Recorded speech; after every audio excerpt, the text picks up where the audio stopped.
শুকনো কাঠ নদীর জলে ফেলে দিয়ে প্রথমে না ডোবে না, জলের উপরে ভাসতে থাকে। এগুলো বলা যায়, যেগুলো আসলেই বলা যায়। শুকনো কাঠ নদীর জলে ফেলে দিয়ে প্রথমে তারা ডোবে না, আগে কি হয়? জলের উপরে ভাসে।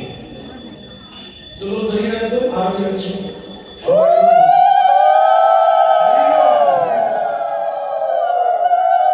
নদীর জলে ফেলে দিয়ে প্রথমে ডুবে না, জলের উপরে ভাসে।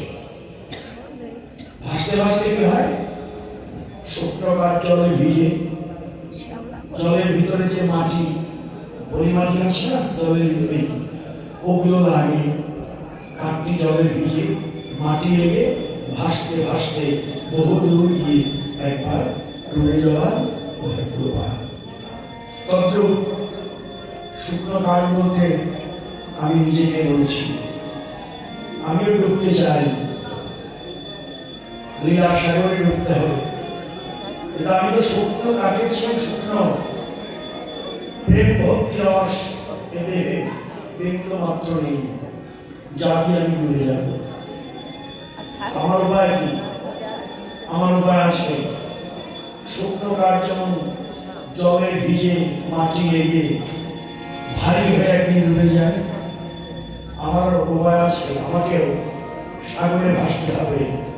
আজকে যেমন আপনারা গৌর গোবিন্দ লীলা সাগরে, রূপ সাগরে আপনারা ভাসছেন, ঝাঁপিয়ে না পড়লে তো ডোবা যায় না, ভাসা যায় না। আগে ভাসি, ঝাঁপিয়ে পড়তে হবে। সাগরে ভাসতে ভাসতে, সাগরের জলে ভাসতে ভাসতে এই শুষ্ক হৃদয়ে পলি মাটি লাগবে। সে মাটি হলো ভক্তের চরণ ধুলি, সাধুগুরু বৈষ্ণবের চরণ ধুলি। এই মাটি গায়ে লাগবে। আর জল পাবো কোথায়? যার যার নয়নের জল, নয়নের জল আর ভক্তের চরণ ধুলি অঙ্গে লেগে লেগে এই দেহ ভারী হয়ে হয়ে একদিন ডুবে যাব।